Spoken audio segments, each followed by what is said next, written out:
Good morning everyone. We are second year, paper है आपका pedagogy of geography. मैंने आपको पढ़ाया था पाठ्यक्रम का अर्थ, पाठ्यक्रम की परिभाषा और पाठ्यक्रम की विशेषताएं। पाठ्यक्रम का मीनिंग जब मैंने पढ़ाया था आपको, तो पाठ्यक्रम का मीनिंग मैंने आपको पढ़ाया था करिकुलम का अर्थ दौड़ का मैदान, कि जिस तरीके से एक धावक अपने मैदान की दौड़कर मैदान की दूरी को पूरा करता है, उसी तरीके से विद्यार्थी एक वर्ष के पाठ्यक्रम को पढ़कर अपने लक्ष्य की प्राप्ति करता है, उसको हम पाठ्यक्रम कहते हैं। करिकुलम शब्द की उत्पत्ति लैटिन भाषा की क्यूरर शब्द से हुई है, जिसका अर्थ भी दौड़ का मैदान ही था। पाठ्यक्रम निर्धारित होता है तो विद्यार्थियों को पढ़ने में सुविधा होती है। कितना पाठ्यक्रम पढ़ना है, क्या क्या नहीं पढ़ना है, ये एक हमारे सामने एक सीधी हम ये कह सकते हैं रूपरेखा तैयार होती है अगर पाठ्यक्रम निर्धारित है। पाठ्यक्रम निर्धारित नहीं होता है तो हम अपने लक्ष्य की प्राप्ति भी जल्दी से नहीं कर सकते हैं, क्योंकि हमें पता नहीं होता है कि हमें कितना पढ़ना है, क्या पढ़ना और कैसे पढ़ना है। लेकिन अगर पाठ्यक्रम निर्धारित होता है सभी कक्षाओं का, अलग अलग कक्षाओं का, तो बालक को पता है कि मुझे एक वर्ष में इस पाठ्यक्रम को पढ़कर अपने लक्ष्य को प्राप्त करना है, इस कक्षा को उत्तीर्ण करना है। उसी में मैंने आपको विशेषताएं बताई थी, परिभाषा बताई थी। आज हम पढ़ेंगे पाठ्यक्रम निर्माण के सिद्धांत या पाठ्यक्रम के सिद्धांत। कि पाठ्यक्रम निर्माण करने के लिए कौन कौन से सिद्धांतों का प्रयोग करना चाहिए या पाठ्यक्रम निर्माण करते समय हमें किन बातों का ध्यान रखना चाहिए। तो पहला से पॉइंट है आपका पाठ्यक्रम निर्माण का पर्यावरण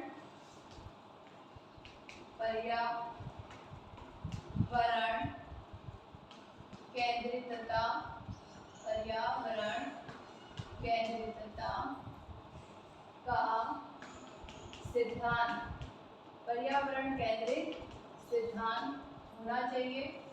क्योंकि सीधी सी बात है कि हम ज्योग्राफी का पाठ्यक्रम अगर निर्धारित कर रहे हैं तो सबसे पहले डेफिनेशन ही हम पर्यावरण की पढ़ते हैं।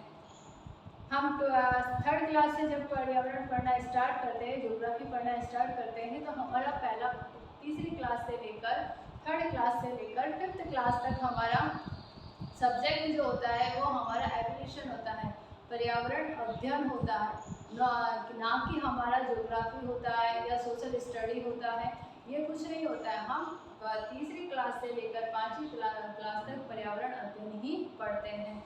तो इसी आधार पर सबसे पहला हमारे कि वो क्या होना चाहिए, पर्यावरण केंद्रित होना चाहिए ज्योग्राफी का पाठ्यक्रम। इसमें हम लिखेंगे पर्यावरण महत्वपूर्ण घटक है जो कि मानव की प्रत्येक गतिविधि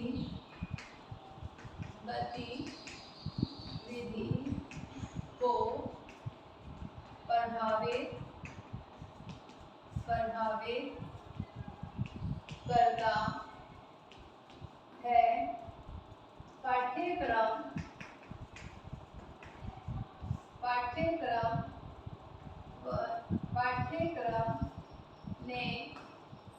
पाठ्यक्रम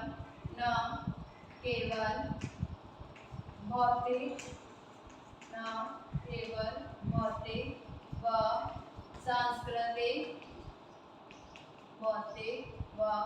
सांस्कृतिक पर्यावरण का ज्ञान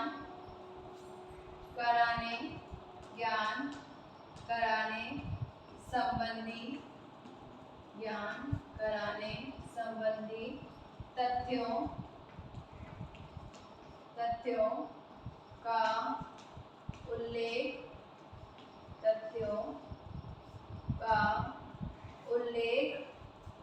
होना चाहिए,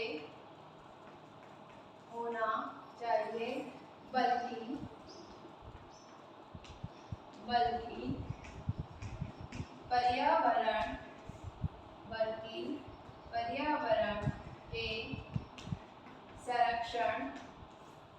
संरक्षण व व संवर्धन, संरक्षण व संवर्धन पर भी बल देना चाहिए।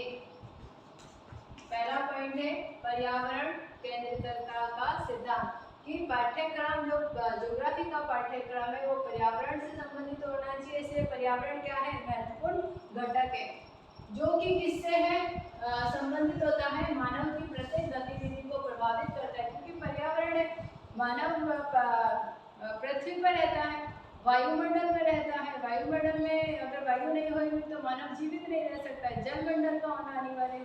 तो सारे ही मंडल में जब मानव रहता है तो वो मानव की जितनी भी गतिविधियां हैं वो पृथ्वी को प्रभावित करती है और पृथ्वी की गतिविधियां जितनी भी होती हैं वो मानव को प्रभावित करती हैं। तो पर्यावरण और मानव का संबंध आपस में संबंधित होता है। पाठ्यक्रम न केवल भौतिक और सांस्कृतिक पर्यावरण का ज्ञान कराने संबंधित तथ्यों का उल्लेख होना चाहिए, बल्कि पर्यावरण के संरक्षण व संवर्धन पर भी ध्यान देने पर बल देना चाहिए। हम वर्तमान समय में कहते हैं ना कि पेड़ लगाने चाहिए, पेड़ों का सदुपयोग करना चाहिए, पेड़ नहीं कटने चाहिए। तो हम ये सारी चीजें क्यों कह रहे हैं, इसलिए कह रहे हैं क्योंकि हमें मालूम है कि पृथ्वी पे क्या है, जल की कमी होती जा रही है, ऑक्सीजन की कमी हो रही है, ग्लेशियर पिघल रहे हैं।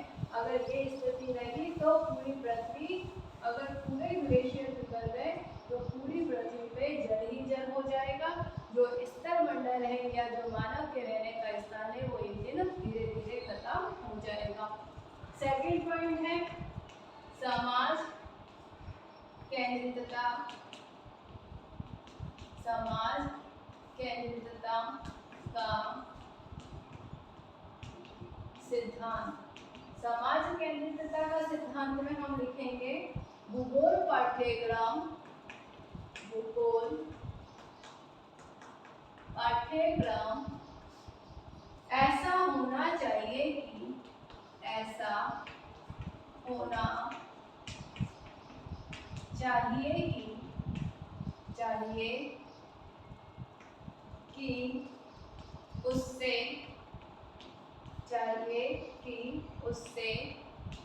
समाज को अधिक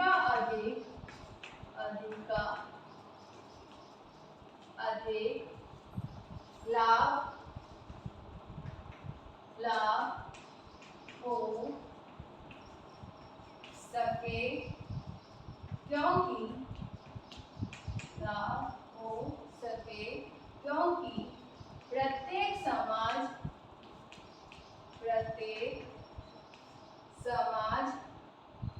यह अपेक्षा करता है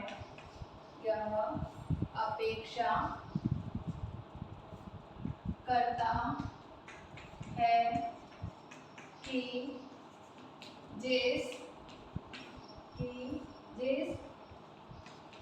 बालक को वह पढ़ा रहा है वह भविष्य में शिक्षा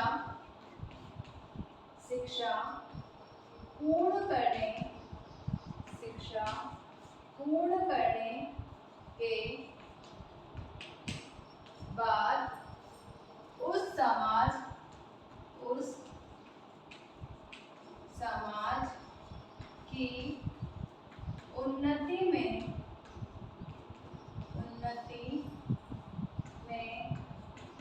सहायक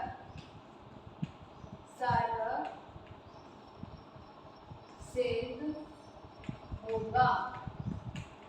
दूसरा क्या है, सामाजिक केंद्रितता का सिद्धांत। व्यक्ति समाज में रहता है तो समाज से जब जुड़ा रहता है व्यक्ति तो क्या है, भूगोल का जो पाठ्यक्रम है वो समाज आधारित भी होना चाहिए कि उसमें समाज की अधिक बातें निहित होनी चाहिए उस पाठ्यक्रम में।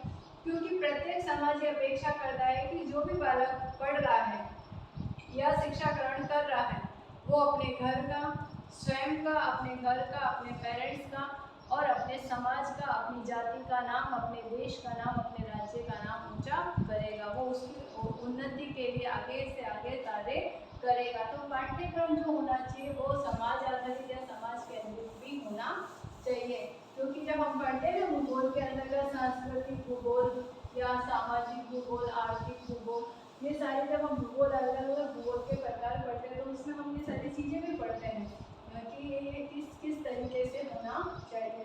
थर्ड पॉइंट है उद्देश्यों व लक्ष्यों को दृष्टि में रखने का सिद्धांत।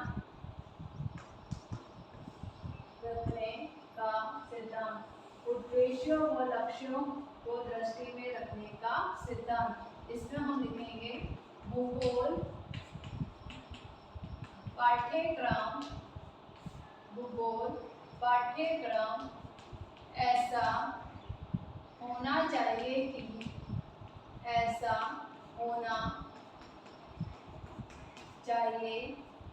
कि जिससे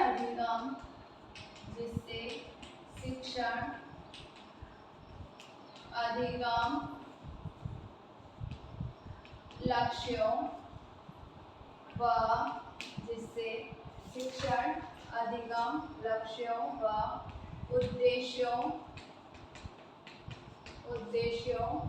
को प्राप्त किया जाना संभव हो सके यदि पाठ्यक्रम सभी बिंदुओं पर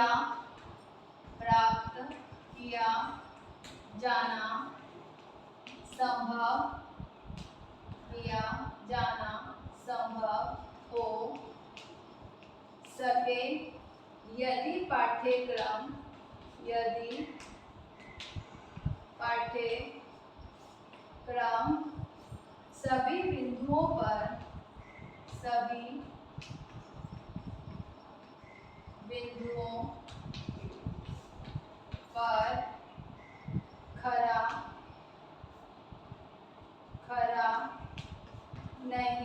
नहीं उतरता है तो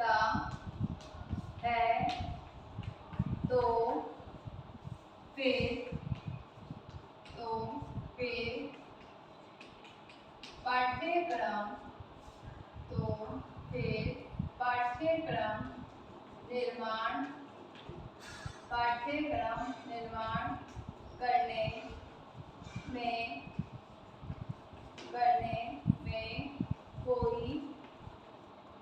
करने में कोई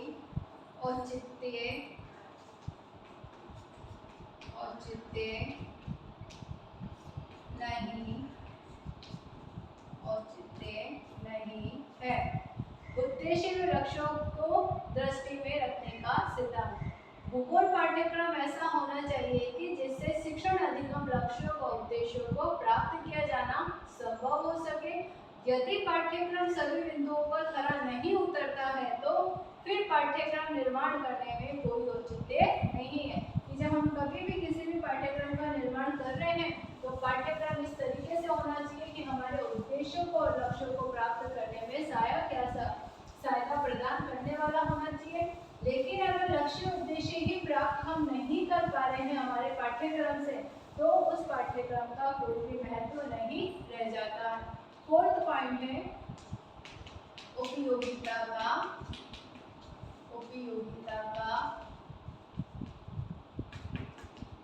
सिद्धांत। उपयोगिता के सिद्धांत में हम लिखेंगे पाठ्यक्रम ऐसा हो कि वह बालक के भावी जीवन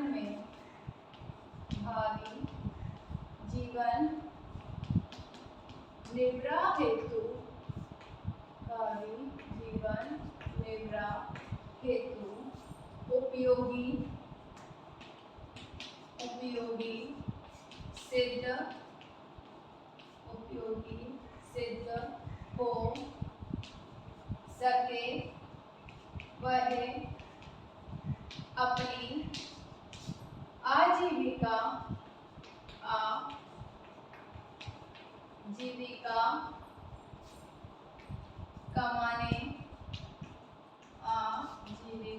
कमाने में सहायक हो सके। क्या है? उपयोगिता का सिद्धांत। पाठ्यक्रम ऐसा हो कि वह बालक के भावी जीवन निर्वाह हेतु उपयोगी सिद्ध हो सके, वह अपनी आजीविका कमाने में सहायक हो सके। पाठ्यक्रम निर्माण के मैंने आपको 4 पॉइंट लिखवाए हैं। इसके आगे के 4 पॉइंट मैं आपको नेक्स्ट वीडियो में लिखवाऊंगी। तब तक के लिए आपका गृह कार्य प्रश्न है, क्योंकि एक साथ सारे सिद्धांत नहीं लिखवा सकते हैं। आपका गृह कार्य प्रश्न है, पाठ्यक्रम विद्यालय शिक्षण प्रक्रिया के लिए क्यों आवश्यक है। उदाहरण सहित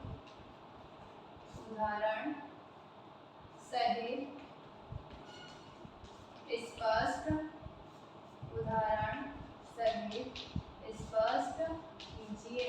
ये आपका गृह कार्य प्रश्न है। घर पे रहिए, सुरक्षित रहिए, जब भी घर से बाहर जाए मास्क लगा के जाए और सोशल डिस्टेंसिंग का पालन करें।